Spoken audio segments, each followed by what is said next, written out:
Okay, maligayang bati po sa inyong lahat mga kapatid. Nandito po tayo ngayon sa UCCP Baguio na kung saan nakaupo tayo dito dahil malakas yung ulan. At habang nakaupo ako dito, napapakinggan ko na yung halos usapan dito ay tungkol sa lote. Kaya my heart convinced na magtanong-tanong sa kanila para naman sa impormasyon ng ating mga kapatid na naghahanap ng mga lote dito sa Baguio. Alam ko marami. Kaya pagkakataon na ito, para mabigyan tayo ng impormasyon, lalong-lalo na nga yung naghahanap ng mapagtayuan ng bahay dito dito sa Baguio.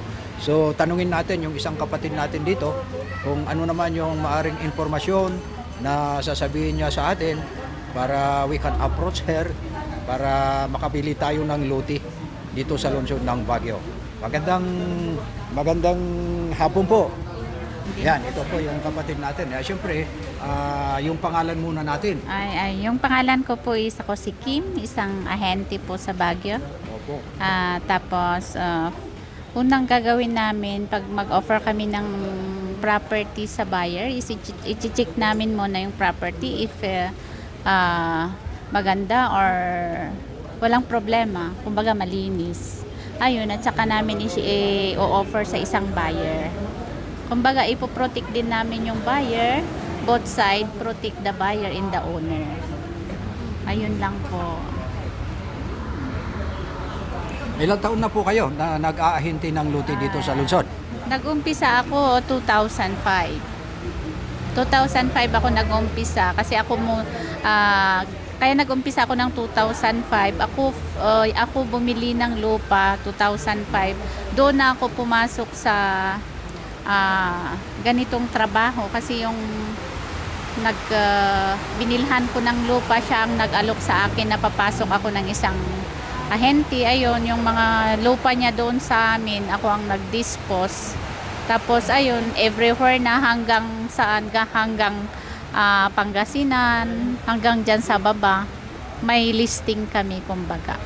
Ayan. So lahat naman po yung idinispose mo na lote sa mga nag-approach sa'yo, nagiging okay naman. Ibig kong sabihin, wala namang problema after all. Wala po, walang problema kasi unang-una kasing gagawin namin, pag may magpapabenta ng lupa sa amin, i-check muna namin yung kwan bago namin i-offer sa buyer para kumbaga malinis yung property na i-offer namin. Tutulungan mo sila na kung sasabihin nilang kami ang magta-transfer, kami din ang magta-transfer sa pangalan nila. Ngayon lang. So sa ngayon po, kung if you could remember yung specific location ng mga lote na idinidispose ninyo, saan po yung mga ito? Depende po sir kasi marami naman, may malaking property, 10 hectares, ganon. Kumbaga yung buyer is magpapahanap ng pang-residential lang, yun lang ihahanapan namin. Ibig kong sabihin kung saan po naruroon yung mga lote na possible na pwede nating makita sa ngayon. Bakangkeng, basta dito lang sa Baguio po, marami po. Okay. So, yung mga lote na hinahandle mo ngayon, kung ibibinta nyo, mga magkano po? Halimbawa po, yung may tao na, yung pinakababa po. Pinakababa is 15,000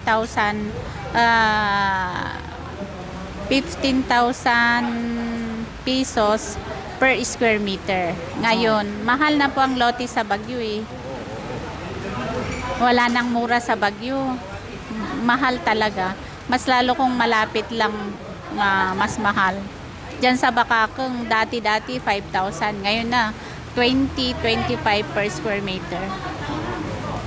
So, ngayong buwan ng August, malapit ng mag-end. Mga ilan na yung lote na na-dispose mo na?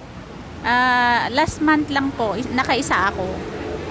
So, yung isang lote na dinidispose nyo, siyempre may talent fee naman kayo dito. Oo naman, may talent fee kasi doon naman kami, kumbaga yun ang work namin. So, 5% lang, depende po sa owner ng lot na binebenta namin. Kung bibigyan kami ng 5%, 3%, okay lang po yun. Okay. So malaki-laki naman yun. Oo. So ano naman yung masasabi mo sa mga nakikinig sa atin ngayon tungkol sa lote? Okay. Ang masasabi ko sa mga Harapin natin para kwan. ang masasabi ko sa labunin. Tinatanong natin sa kanya kung ano yung masasabi niya sa atin ngayon dahil alam ko marami nang nakikinig sa atin, nanonood sa atin, yung taga-subaybay sa ating palatuntunan na ito, baka marami sa inyo yung naghahanap nga. Kaya tinatanong ko sa kanya kung ano yung masasabi nyo sa mga taga-subaybay natin. First of all, pag bibili kayo ng lote, kailangan pong i-check muna yung kumbaga yung title if malinis, kasi mahirap naman magbibigay kayo magbabayad kayo ng isang lote tapos may problema. So kami kasing mga ahente, yun ang tinitingnan namin, nagagawin namin para yung buyer is safe po siya, hindi siya makabili ng may problema. So, yung mga nakikinig sa atin, kung gusto nilang i-approach ka, i-meet ka, ano yung masasabi mo sa kanila? Saan kayo mag-meet at ano yung way para ma-meet kanila? Ay, okay. Yung mga gustong bumili ng lote po, pwede naman, tignan nyo yung messenger ko, Nancy Padon Cosme po. Nandoon po sa messenger. Yun po, doon nyo ako i-contact. Or pwede naman kunin nyo kay sir yung number ko, kasi bibigay ko naman yung number ko. Yun po. So yan po, at maganda ito kasi marami talaga yung naghahanap ng lote ngayon. Marami ng tao na gustong magpatayo ng bahay dito sa lungsod. Pero ang mahirap dito kung saan sila makakakita. Kaya it so happen na na-meet natin itong kapatid natin dito na about lote nga yung kanyang inaatupag, para mabigyan tayo ng guidance, makapagbigay sa atin ng tulong para makakita tayo ng lote dito sa Baguio. Oo. So magpapaalam na tayo sa mga tagapakinig natin. Kung gusto nyong bumili ng lote dito sa Baguio, ang unang gagawin nyo is kukontak nyo lang si sir or ako. Tapos, di bali, titignan ko naman talaga, i-check namin. Ang first na ginagawa namin na ahente, i-check namin kung yung lote is walang problema, and then i-offer namin sa buyer. Di kami po nag-o-offer ng may problema. Ayan po. Thank you po. Maraming salamat po, at ito po yung mga kasama ko dito na nakaupo. Dito sa UCCP ito, kasi malakas yung ulan, kaya pumasok tayo dito.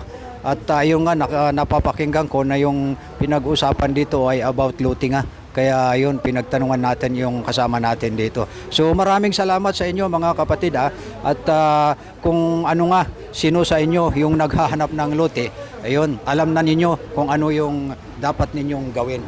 Ayan. With this, ako naman ang inyong lingkod, laging nagsasabing sana nasa mabuti tayong kalagayan para yung kalusugan natin, para makapagsama-sama pa tayo ng matagal-tagal, para makapagbigay naman tayo ng wastong paglilingkod para naman sa ikaliligayan ng ating dakilang mapagkalinga.